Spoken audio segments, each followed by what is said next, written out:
kuna hela ambazo mlishatupa milioni 583 fedha za kujenga shule ya ufundi, na fedha zilizobaki bado hamjatupatia. Siku ile kwenye swali hapa waziri alisema sasa mnajiandaa kupeleka fedha hizi za shule za ufundi ambazo zimepelekwa nadhani kila baadhi ya halmashauri. Tunaomba sasa ziende ili zikakamilishe shule hizi za ufundi ziweze kufanya kazi ile iliyokusudiwa. Lakini Mheshimiwa Mwenyekiti,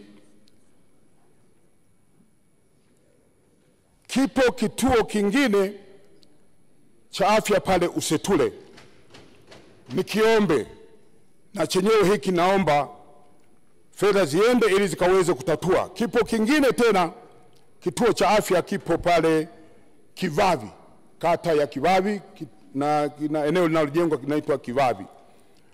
Mheshimiwa Mwenyekiti, kwa kweli niombe sana fedha hizi ziweze kwenda zikafanye kazi hiyo ya kutatua changamoto za wananchi katika maeneo hayo. Lakini ziko fidia, Mheshimiwa Mwenyekiti. Kwenye jimbo la Makambako, Mheshimiwa Mwenyekiti, ziko fidia swala la umeme wa upepo.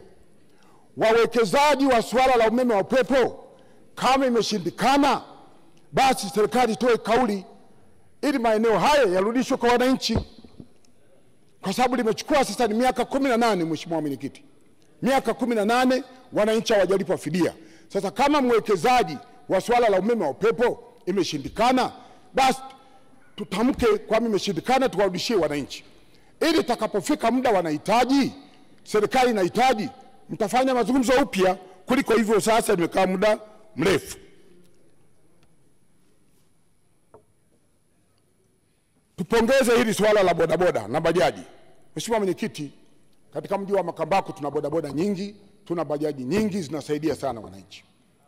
Swala hili ambalo limepitishwa hapa, Mheshimiwa Mwiguru, tunapongeza sana kwa kweli. Kwa dhati kabisa wananchi jambo hili wamelifurahia sana. Lakini Mheshimiwa Mwenyekiti, liko jambo lingine hapa naomba niliseme. Mheshimiwa Mwenyekiti, nchi hii ni yetu sote. Tunakoona tunakokwenda, wako watu sasa wameanza kuleta viathiria ambazo naweza kuvunja amani katika nchi. Rais amesimamia jambo hili vizuri sana. Tuombe taasisi inayohusika na baadhi ya watu kupitia mitandao mbalimbali wameanza kuchora picha mbaya kwa rais. Wanamchora kama vikatuni. Nilisema siku ile hapa ninapochangia kipindi kilichopita. Wizara inayohusika ishughulikie jambo hili.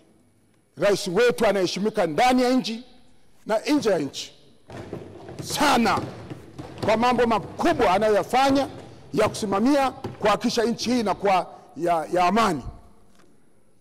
Kwa hiyo niombe sana Mheshimiwa Mwenyekiti, jambo hili wizara inayohusika iweze kusimamia vizuri.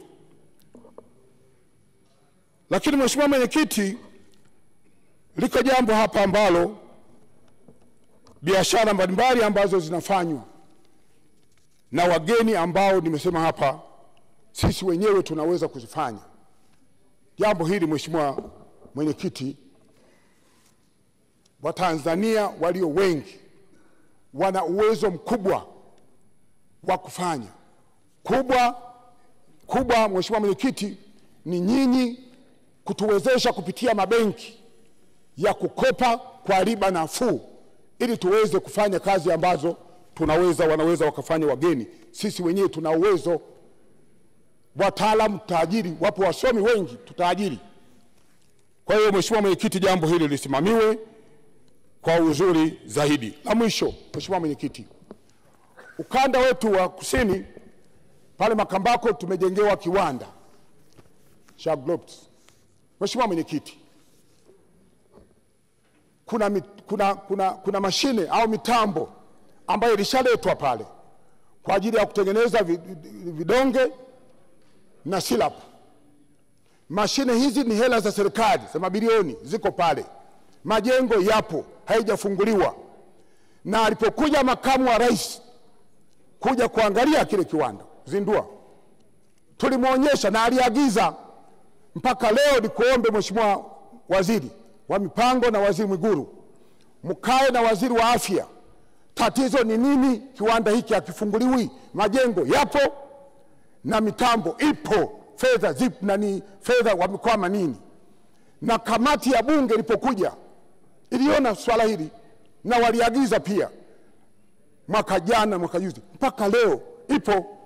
Kwa hiyo nikuombe sana, watu wa kanda huo tunategemea sana kiwanda hiki kifunguliwe ili wapate ajira vijana ambao watakuwa si wataalamu wanaotokana na eneo husika. La mwisho, Mheshimiwa Mwenyekiti, wenzangu wamesema hapa, unajua mtu akifanya vizuri ni lazima mpongeze. Mwigulu na Profesa, tangu mmeingia kila mmoja kwenye wizara yake, tumeona mabadiliko. Tunawaombea muendelee kunani, wizara mambo yanakwenda vizuri na shughuli zinakwenda vizuri. Tunawapongeza sana sana sana. Na tunawaombea kwenye majimbo yenu, wananchi wa majimbo yenu, manaibu waziri na mawaziri kwenye majimbo yenu, watu wakawachague warudishe tena, mmewatumikia Watanzania vizuri, wakiwepo na Tanzania wa jimbo la Makambako. Na mimi taarifa. Mheshimiwa, muda wake umeisha, huyu anamalizia tu. Mheshimiwa Mwenyekiti, nawashukuru sana wananchi wangu wa jimbo la Makambako kwa kuniamini na kuendelea kuniamini. Na jana juzi nimepita kwao kwenda kuambia mambo yaliyotekelezwa kwa bajeti hii ambayo inaishia mwezi huu wa 6. Na sasa nawaomba waendelee kuniamini, niko vizuri, na hakikisha na kwenda kuwatumikia kwa bajeti hii ambayo tunakwenda. Nawashukuruni na Mungu awabariki sana wananchi wangu, na wapenda sana. Asante sana.